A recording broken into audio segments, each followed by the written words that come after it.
Welcome back to my channel earth mom reactions. मैं हूं ज्योति और वेलकम है आप सभी का मेरे चैनल में। चैनल में नए हैं तो प्लीज़ चैनल को सब्सक्राइब ज़रूर कीजिए। वीडियो पसंद आई तो लाइक भी करिए। कमेंट सेक्शन में कमेंट करके ज़रूर बताइए कि आप लोगों को मेरा वीडियो कैसा लगा। ये रिएक्शन वीडियो हम लोग डेडिकेट करने वाले हैं नन अदर देन कल लाइव में जिनकी घनघोर बेइज्जती हुई है, जिनका भूत उतारा गया है, उन्हीं भूत उतारे हुए बढ़ के पप्पा के ऊपर। आई एम श्योर कि आप लोगों को ये वीडियो पसंद आने वाली है। कितनी आप लोगों को पसंद आई ना, ये आप लोगों के कमेंट्स बताएंगे। तो कमेंट भी करना और लाइक भी करना, क्योंकि आप लोगों के लाइक बताएंगे कि आप लोगों को वीडियो कैसी लगी। तो देरी किस बात की है, जल्दी से वीडियो में आगे बढ़ते हैं। और आगे बढ़ने से पहले आप लोगों के साथ मैं आज ये मस्टर्ड कलर का बहुत ही खूबसूरत सा कॉर्ड सेट ज़रूर शेयर करना चाहूँगी। गाइस इस समय पे ना प्राइस बहुत ज़्यादा ड्रॉप हुए हैं, सभी साइज़ में अवेलेबल है, स्टाइलिश भी है और एथनिक भी है। तो ये है इसका फुल लेंथ फ़ोटो, आप जाके बाय कर सकते हैं।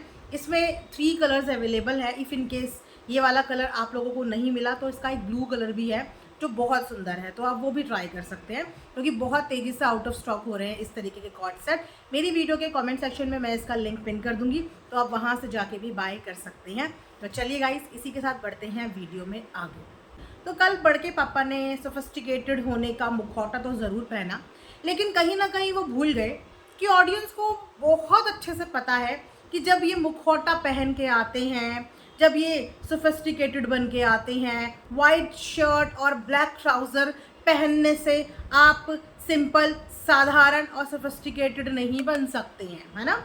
आपकी पूरी की पूरी हिस्ट्री सोशल मीडिया पे ऐसा कोई नहीं है जिसको पता ना हो। तो ये मुखौटा पहन के बेवकूफ़ उन लोगों को बनाने आना जो आपके इतिहास जानता ना हो। लेकिन जो आपका इतिहास जानता है उन्हें बहुत अच्छे से पता है कि जब भी आप फंसते हो, फंसने वाले होते हो, तो तब आप अपनी आवाज़ भीगी बिल्ली की तरह धीमी करके आ जाते हो, और उसके बाद आपके अंदर का टीचर जाग जाता है, आपकी क्वालिफिकेशन जाग जाती है, और आप सोचते हैं कि इंग्लिश की 4 लाइनें झाड़ने से, है ना, ठहराव में बात करने से आपने जो 2 दिन पहले किया है ऑडियंस वो भूल जाएगी। तो प्लीज़ एटलीस्ट ज़्यादा कुछ नहीं कर सकते तो बी रियल, है ना, बी रियल।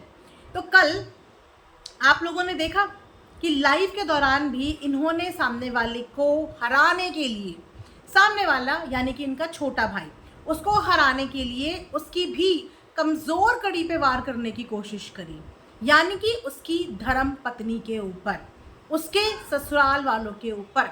लेकिन उसके बावजूद भी इनके भाई ने अपनी बीवी के लिए इनसे लड़ाई नहीं करी, इनके भाई ने अपने ससुराल वालों के लिए इनसे लड़ाई नहीं करी।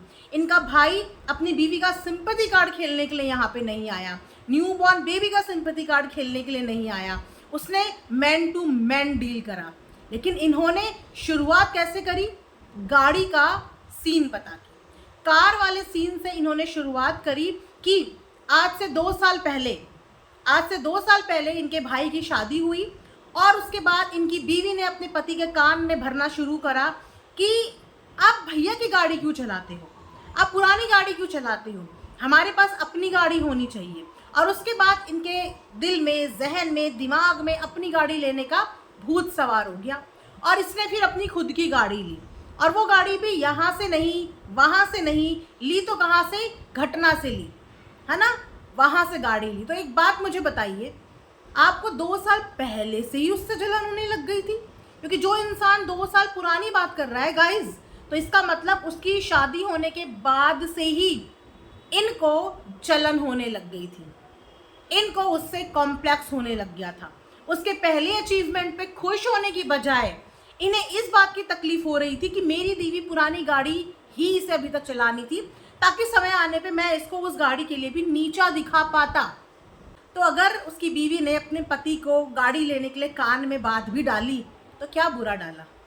कौन बीवी नहीं चाहती कि उसका पति तरक्की करे, और कौन आदमी खुद नहीं चाहता कि वो तरक्की करे, है ना। एक बात बताओ, जो टम्बाला में वो बदनाम महल बनाया हुआ है वो क्यों बनाया, बीवी ने कान में भरा था। जब पापा ने टिवान में इतना बड़ा घर बना रखा है तुम भाइयों के लिए, तो क्या ज़रूरत थी वहाँ पे घर बनाने की, क्या ज़रूरत थी, बीवी ने कान भरे थे क्या? शादी के बाद बीवी ने कान भर दिए कि माँ के हाथ का खाना खाना भी छोड़ दिया, बीवी नहीं बनाएगी तो खाना नहीं खाऊंगा। बचपन से किसके हाथ का खाना खा के बड़े हुए थे, किसके हाथ का खाना, हाँ, कि बीवी के आने पे कान ही छोड़ दिया खाना माँ के हाथ का। हाँ, कैसे कान भरे थे बीवी ने, कैसे कंट्रोल किया बीवी ने, भुज्जी खिला के, आलू की भुजिया खिला खिला के कंट्रोल किया। क्यों बनाया घर? तो इंसान अपने आप सेपरेट घर, सेपरेट गाड़ियाँ, सब कुछ सेपरेट खरीद ले, लेकिन वहाँ पे बीवी भड़काती नहीं है। वहाँ पे इंसान को गुमान होता है, अपने अचीवमेंट्स पे गुमान होता है। लेकिन अगर भाई गाड़ी खरीद ले अपनी सेपरेट, भाई अगर अपनी गाड़ी खरीद ले सेपरेट, तो इस बात की टेंशन हो जाती है कि बीवी ने कान भर दिए, भाई ने अपनी गाड़ी ले ली।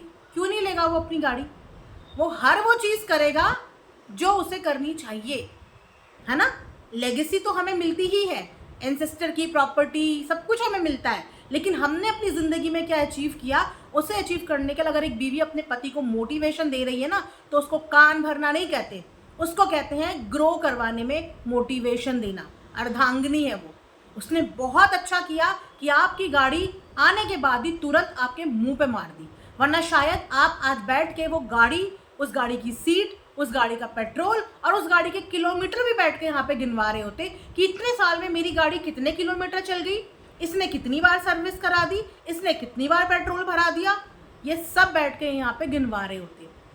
समझ रहे हो गाइस? जलन उसी दिन से हो गई थी कि छोटे भाई ने गाड़ी कैसे ले ली, फिर पटना से कैसे ले ली। वो दुनिया में जहाँ से मर्जी ले, आपको क्या लेना देना? आप कहाँ से गाड़ी निकलवाते हो, आप कहाँ पे घर बनाते हो, क्या उसने कभी इस चीज़ के लिए इंटरफेयर करा? क्या उसने कभी ये बात बोली? पूरा बिहार छोड़ के, अपनों के इर्द गिर्द छोड़ के, टम्बाला जैसी जगह पे जाके घर बनाने का मकसद क्या था? क्या मकसद था? तो आप दुनिया के किसी भी कोने में जाके बस सकते हो, खरीदारी कर सकते हो, लेकिन सामने वाला इंसान अपनी ही जगह से नहीं ले सकता। आपने तो 2 मिनट में बेटी के माता पिता को पराया कर दिया। हाँ, मम्मी पापा बोलते हैं ना, सास ससुर को भी मम्मी पापा बोलते हैं ना। मम्मी पापा बोलने से कुछ नहीं होता, उन्हें मम्मी पापा मानना भी चाहिए, मानना भी चाहिए। इन्होंने अपने माता पिता का इंश्योरेंस क्या करा दिया, महीने भर से गाए जा रहे हैं। सबसे हैरानी की बात यह है कि इंश्योरेंस कराने का भूत इनके अंदर तब जागा जब इन्होंने अपने सामने अपने दोस्त को बर्बाद होता हुआ देखा। तब इनको ये जहन में ख्याल आया कि मुझे अपने पेरेंट्स का इंश्योरेंस कराना चाहिए। क्यों इंश्योरेंस कराना चाहिए, नहीं कराना चाहिए, इस बात की एजुकेशन नहीं थी क्या? दुनिया संसार में नहीं थे एक्सपोजर लेने वाले जगत भैया, पूरी दुनिया का एक्सपोजर लेने वाले जगत भैया।